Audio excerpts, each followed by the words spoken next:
भारत में रोगी के अधिकारों में शामिल हैं देखभाल प्राप्त करने का अधिकार,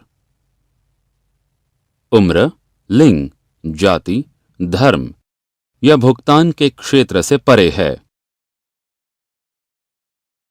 सम्मान का अधिकार, जिसका अर्थ होता है कि सम्मान और विनम्रता के साथ व्यवहार पाना हर रोगी का अधिकार है। निजता का अधिकार, इसका अर्थ है रोगी के चिकित्सा विवरण गोपनीय रखे जाने चाहिए। इलाज से इनकार करने का अधिकार,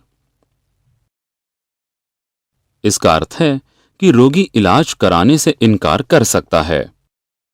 सहमति का अधिकार, इसका अर्थ है कि इलाज की योजना से सहमत होना रोगी का अधिकार है।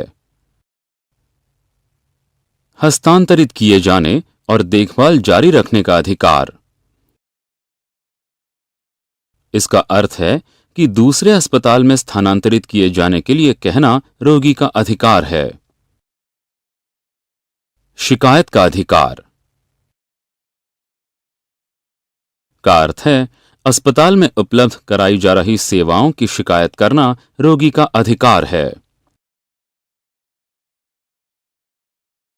आइए अब हम रोगी के अधिकारों को विस्तार से समझें और उन नियमों के बारे में जानें जिन्हें पालन करना इन अधिकारों की रक्षा के लिए जरूरी है।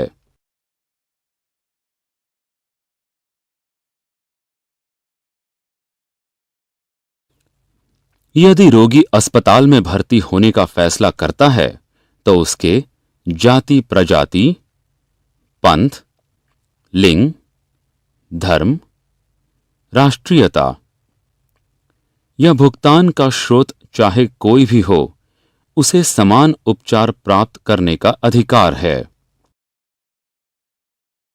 अस्पताल में रोगी के भर्ती हो जाने के बाद आप रोगी के साथ किसी प्रकार का कोई भेदभाव नहीं कर सकते, बल्कि आपको उन्हें समान रूप से उपयुक्त देखभाल और दी गई देखभाल उपलब्ध करनी होगी।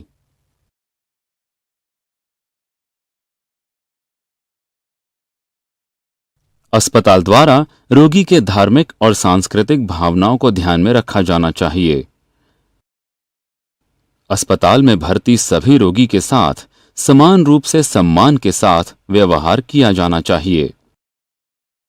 अस्पताल सहायक को रोगी एवं उनके परिजनों के साथ बिना उनकी पृष्ठभूमि पर विचार किए विनम्रता के साथ व्यवहार करना चाहिए।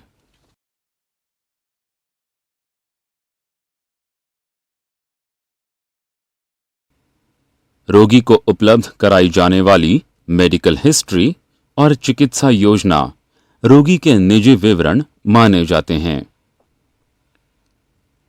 अस्पताल या अस्पताल सहायक द्वारा बिना रोगी की अनुमति के किसी और के साथ इन पर चर्चा नहीं करनी चाहिए।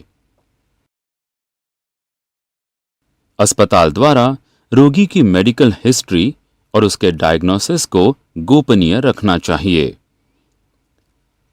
अस्पताल सहायक को यह सुनिश्चित करना चाहिए कि इन विवरणों पर रोगी के अलावा अन्य किसी के साथ चर्चा नहीं की जाएगी।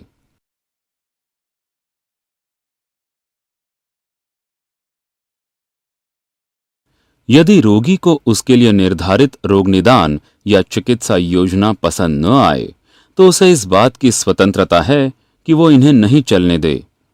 अस्पताल किसी रोगी को चिकित्सा योजना का पालन करने के लिए सहमत होने के लिए बाध्य नहीं कर सकता।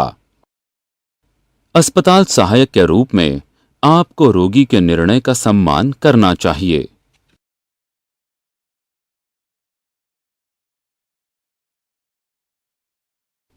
रोगी को चिकित्सा योजना पर विकल्प उपलब्ध कराया जाना चाहिए, यानी उसे विकल्प के तौर पर अन्य चिकित्सा विधियां सुझाई जानी चाहिए।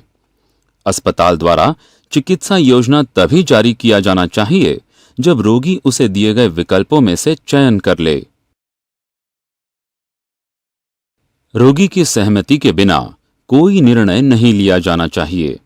अस्पताल सहायक को रोगी की चिकित्सा योजना के बारे में पूरी जानकारी होनी चाहिए और उसे रोगी को उसे उपलब्ध कराई जाने वाली सेवाओं के बारे में अवगत करा देना चाहिए और आगे तभी बढ़ना चाहिए जब रोगी इस पर सहमत हो जाए।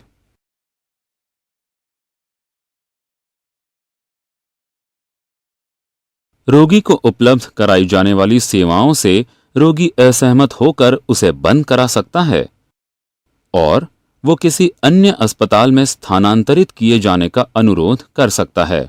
अस्पताल द्वारा रोगी को अन्य अस्पताल में स्थानांतरित करने की सुविधा उपलब्ध कराई जानी चाहिए और ऐसा करने से रोगी को नहीं रोका जा सकता।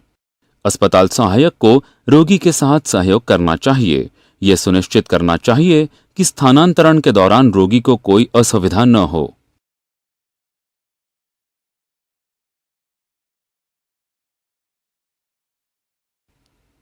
अस्पताल के विभिन्न विभागों के किसी भी कर्मचारी के व्यवहार के बारे में रोगी द्वारा शिकायत की जा सकती है।